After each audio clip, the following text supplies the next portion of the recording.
Scheduled caste and scheduled tribe prevention of atrocities ആക്ടിന്റെ 316 വകുപ്പ് അനുസരിച്ചുള്ള ഒഫൻസ് കമ്മിറ്റ് ചെയ്തേക്കാണ് ഇവര്. അത് ജാമ്യമില്ലാ കുറ്റമാണ്. ഇതിന് മുൻകൂർ ജാമ്യം ഇല്ല. അത് അതും ഇവരൊന്ന് തിരിച്ചറിയണം. അയാൾ ഷെഡ്യൂൾഡ് കാസ്റ്റ് ആണ്. അത് ഈ സ്ത്രീ ഒന്ന് തിരിച്ചറിയണമായിരുന്നു. അത് മനസ്സിലാക്കാത്തിടത്തോളം കാലം ഇത് അകത്ത് കിടന്ന് ഒരുപാട് നാൾ ഗോതമ്പുണ്ടെന്ന് ഇവർക്ക് ആരോഗ്യം മെച്ചപ്പെടുത്താനുള്ള അവസരമുണ്ട്. കാരണം നമ്മുടെ scheduled caste and scheduled tribe prevention of atrocities act 1989 എന്ന് പറയുന്ന ഒരു നിയമമുണ്ട് നമ്മുടെ രാജ്യത്ത്. അത് ഷെഡ്യൂൾഡ് കാസ്റ്റിനും ഷെഡ്യൂൾഡ് ട്രൈബിനും പ്രത്യേക പരീക്ഷ കൊടുക്കാനുള്ള ഒരു നിയമമാണ്. അവർക്കെതിരെയുള്ള ഒഫൻസുകൾ അതിൽ രണ്ടിടത്ത് വിവരിക്കുന്നുണ്ട്. ഒന്ന് 3(1) എന്ന് പറയുന്ന സെക്ഷനും പിന്നെ മറ്റേത് ബാക്കി 3(2) വരുന്ന ഒഫൻസുകളുമാണ്. ഈ 3(1) 6 എന്ന് പറയുന്ന ഒരു വകുപ്പുണ്ട്. 3(1)(r) 3(1)(r). അതിൽ പറയുന്നത് അറിയാം, ഇന്റൻഷനലി ഇൻസൾട്ട്, മനഃപൂർവ്വം ഇൻസൾട്ട് ചെയ്യുക ഒരു ഷെഡ്യൂൾഡ് കാസ്റ്റിനെ, അവരെ ഹ്യൂമിലിയേറ്റ് ചെയ്യാൻ, മനപ്രയാസപ്പെടുത്താൻ. അങ്ങനെ ചെയ്തു കഴിഞ്ഞാൽ ഉണ്ടല്ലോ, അത് ഏറ്റവും കൂടിയ തടവെന്ന് പറയുന്നത് 5 വർഷം. ആ ഒഫൻസിന് 5 വർഷം. ഇവരിങ്ങനെ ഇരുന്ന് പുലമ്പുമ്പം വീണ്ടും വീണ്ടും ഇയാളെക്കുറിച്ച് പറയല്ലേ. ആ പറയുമ്പോൾ ആലോചിക്കണം, ഓരോ തവണ പറയുമ്പോഴും ഇത് പബ്ലിക് വ്യൂവിലായിരിക്കണം. ഇതിപ്പോൾ അവർ രഹസ്യമായിട്ട് അവരെ വീട്ടിൽ ഇരുന്ന് പറഞ്ഞാൽ കുഴപ്പമില്ല. ഇത് ഇവരെ മാധ്യമങ്ങളെയൊക്കെ വിളിച്ച് പറയുകയാണ്. എന്തെങ്കിലും ബോധമുണ്ടോ ഈ സ്ത്രീക്ക് ഇതുപോലെ പറയാൻ? ഈ ചാബല്യം കാണിക്കുക എന്ന് പറയുമ്പോൾ ഏറ്റവും വലിയൊരു ഒഫൻസ് അവർ കമ്മിറ്റ് ചെയ്യാന്ന് അവർ വിചാരിക്കണ്ടേ?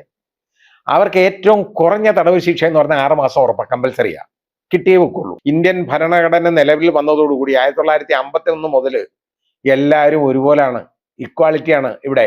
ആരും തൊലിയുടെ നിറം നോക്കിയല്ല ആളുകളെ തീരുമാനിക്കേണ്ടതും ഇഷ്ടപ്പെടേണ്ടതും. ആ രീതിയിലല്ല കണക്കാക്കേണ്ടത്.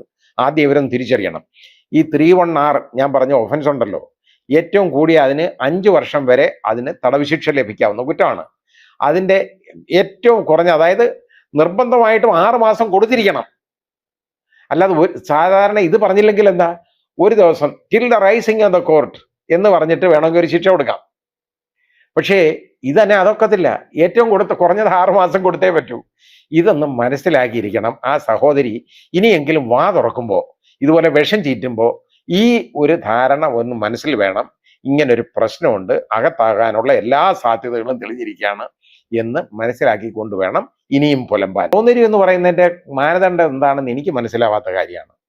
ഏതായാലും ഞാൻ പറയുന്നല്ലോ, ഈ പറയുന്ന ആളുകളെക്കാഴിയൊക്കെ സുന്ദരനായിട്ടാണ് എനിക്ക് ഈ രാമകൃഷ്ണനെ തോന്നിയിട്ടുള്ളത്. ഡോക്ടർ രാമകൃഷ്ണനെ എനിക്ക് തോന്നിയിട്ടുള്ളതാണ്. ഞാൻ കാണുമ്പോൾ ഒരു പുരുഷന്റെ സൗന്ദര്യം എന്ന് പറയുന്നത് പൗരുഷമാണ്.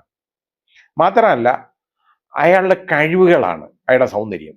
കഴിവെന്ന് പറയുന്നത് അയാൾക്ക് ഡോക്ടറേറ്റ് കിട്ടണമെങ്കിൽ അയാൾ മിടുക്കനായതുകൊണ്ടല്ലേ അയാൾക്ക് ഡോക്ടറേറ്റ് കിട്ടിയത്.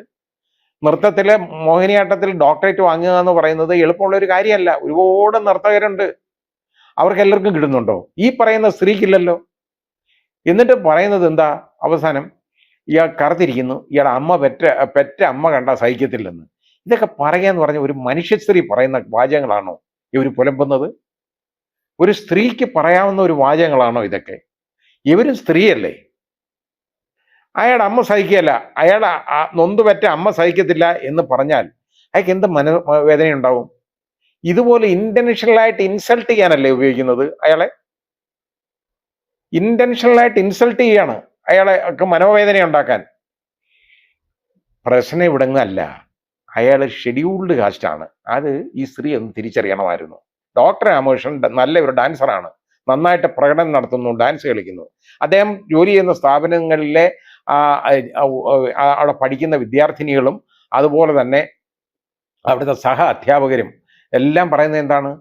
വളരെ മിടുക്കനായ ഒരു മനുഷ്യനാണ്, നല്ലതായിട്ട് പെർഫോം ചെയ്യും. അയാൾ പെർഫോം ചെയ്ത അയാൾ സുന്ദരനല്ലേ? അതല്ലേ അയാളുടെ സൗന്ദര്യം എന്ന് പറയുന്നത്. അല്ലാതെ നിറം തൊട്ട് നോക്കിയാണോ? ഇവരുടെയൊക്കെ വെളുപ്പാണെങ്കിലും ഉള്ളു കറുപ്പാണ്. കാക്കയുടെ നിറമാണ് അയാൾക്കെന്ന്. കാക്ക എനിക്ക് എന്താ കുഴപ്പം? എന്താ കാക്കയ്ക്ക്? കാക്ക വേണ്ടാത്തതാണോ? കാക്കയ്ക്ക് അതിൻ്റെതായ ഒരു സൗന്ദര്യമുണ്ട്, കാക്കയ്ക്ക് ഇല്ലെന്നുണ്ടോ? ഈ സൗന്ദര്യം ഒന്നും ഇവർ ഉദ്ദേശിക്കുന്നത് എന്താണെന്ന് എനിക്ക് മനസ്സിലാവുന്നില്ല. അത് ഇനി വേറെ അതിന് പല അർത്ഥതലങ്ങളുണ്ട്. അതുകൊണ്ട് ഞാൻ അതിലേക്കൊന്നും കടന്നു പോകുന്നില്ല. ഇതൊരു സ്ത്രീ ആയിപ്പോയി, അതുകൊണ്ട് വളരെ കുറച്ചേ നമുക്ക് പറയാൻ ഒക്കുള്ളൂ ഇതിനെ സംബന്ധിച്ചിടത്തോളം. അല്ലെങ്കിൽ നമുക്ക് നല്ല രീതിയിൽ ഇതിനെ പ്രതികരിക്കാമായിരുന്നു.